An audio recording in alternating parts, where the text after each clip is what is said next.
Baik, Assalamualaikum warahmatullahi wabarakatuh. Balik lagi bersama saya tentu di channel Asikin Aja. Baik, di hadapan kita kali ini sudah ada brand dari Xdobo lagi. Tidak bosan-bosan saya mereview brand-brand ini ya, karena memang kualitasnya saya rasa patut diacungi jempol ya. Dan di hadapan kita kali ini yang seri X8 ketiga ya. Kalau kita lihat di bagian depan sini, ini adalah desain ininya.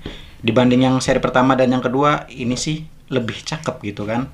60 watt, harganya juga masih kurang lebih 600 ribuan aja, masih tergolong ramah di kantong ya. Sudah IPX7 dan Bluetooth-nya 5.3. Di bagian belakang kita bisa lihat ya, kalau spesifikasi lengkapnya ini 60 watt untuk wattnya sendiri.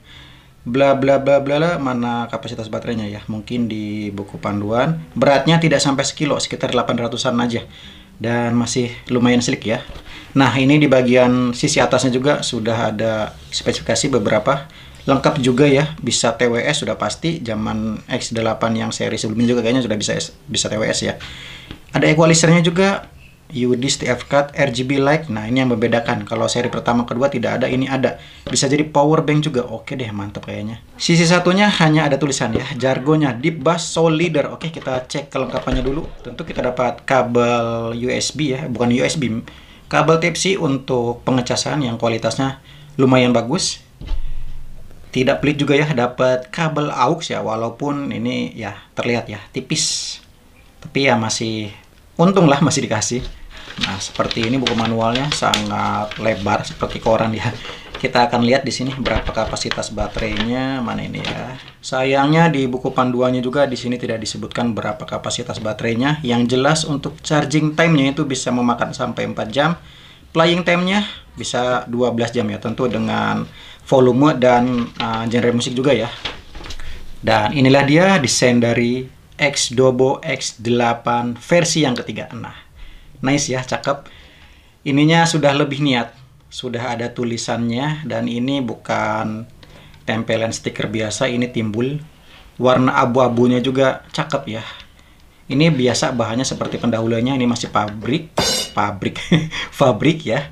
Dan ini bagian sisinya ini adalah RGB light-nya.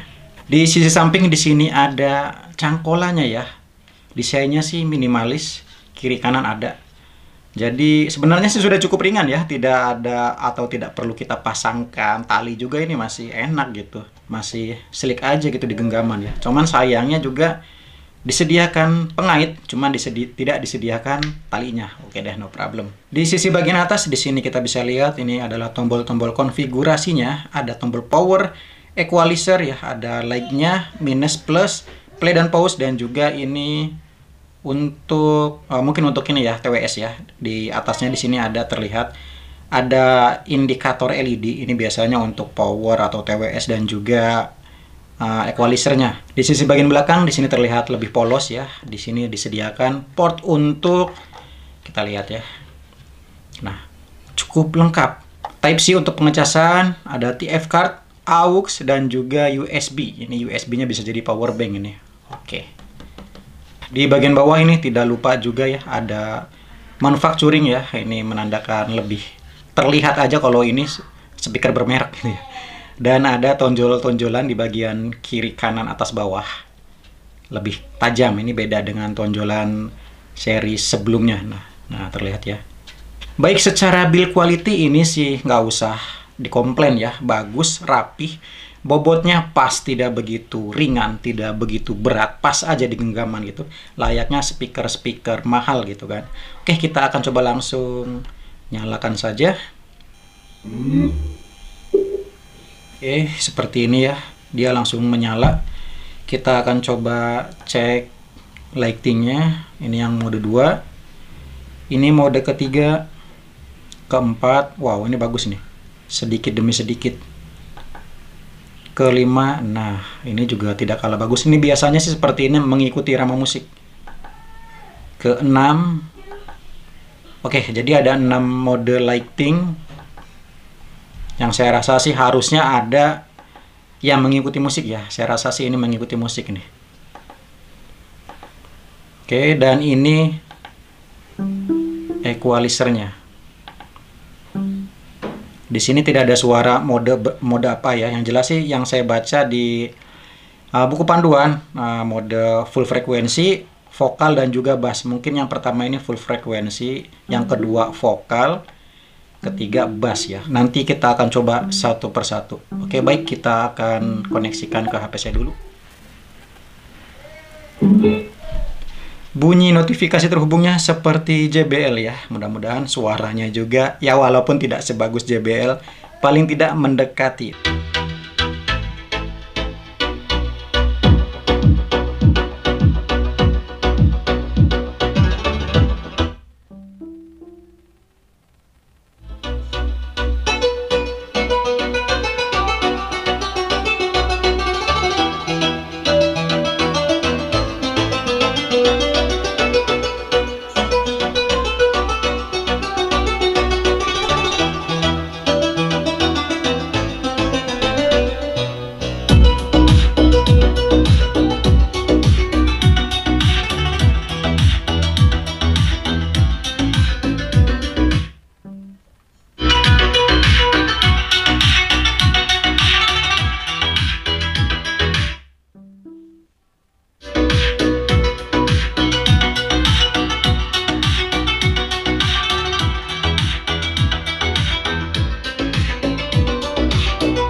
Oke, baik, jadi kurang lebih seperti itu ya untuk sedikit sampel audionya, dan bisa dikatakan ini luar biasa.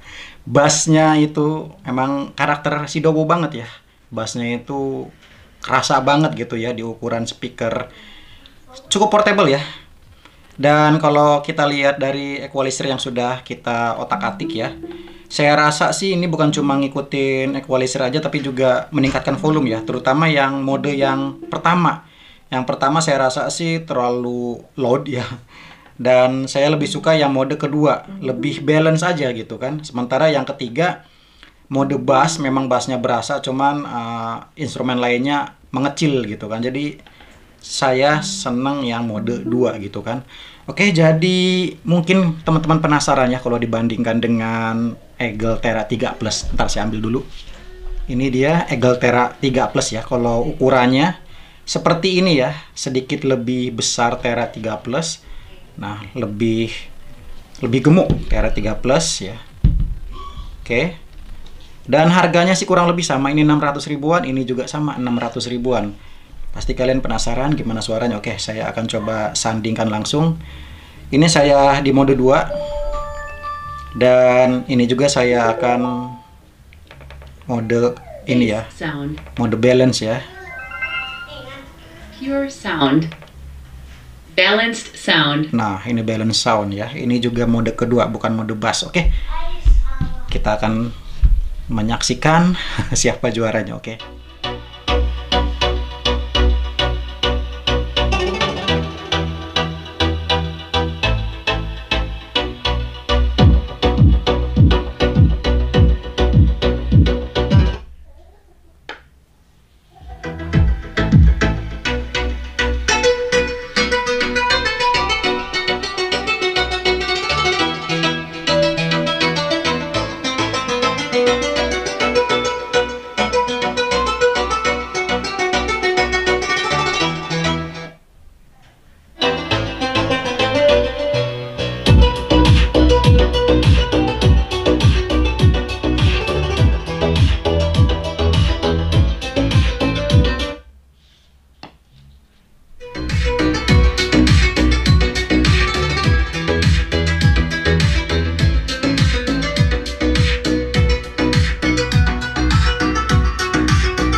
Itu ya untuk sedikit perbandingan di antara kedua speaker ini. Dan bagaimana menurut teman-teman ya?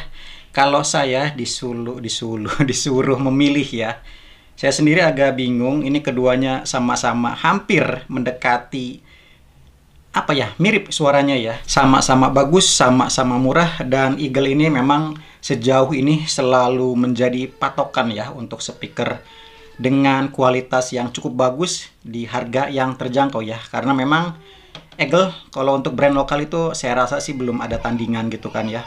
Dibanding dengan merek-merek Cina yang harganya murah pun, Eagle ini masih lebih unggul dibanding dengan brand lain ya. Sementara kalau yang Sidobo memang brand Cina gitu. Cuman sejauh ini brand Cina terbaik saat ini menurut saya pribadi ya.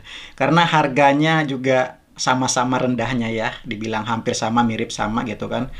Jadi ya sesuai dengan selera aja ya. Kalau saya sih rasa memang mirip ya antara bass, treble, dan juga vokal ya. Mungkin agak sedikit karakter vokal aja. Jadi itu balik lagi ke selera kalian lebih condong kemana ya. Tapi secara desain sih kalau saya boleh memilih saya senang lebih desainnya ke X-Dobo ya. Karena posisi RGB-nya juga lebih enak gitu dipandang. Terus juga lebih sleek. Di genggaman lebih enak karena tidak terlalu gemuk.